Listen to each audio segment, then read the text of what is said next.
Kinasal na ba ang lahat? Tara, samahan niyo ako.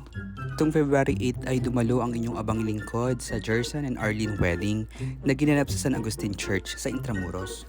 Ito nga unang lumakad si Jerson at ang kanyang magulang sa altar. Kitang-kita naman ang kasiyahan at excitement nang bumukas ang pinto, lalong-lalo nang lumakad sa altar ang pinakamagandang bride sa araw na ito.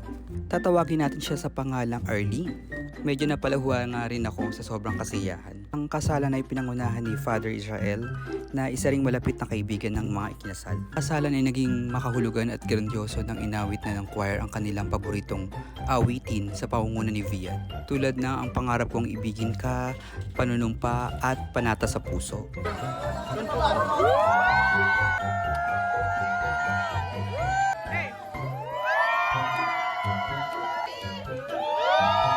Muli, congratulations and best wishes.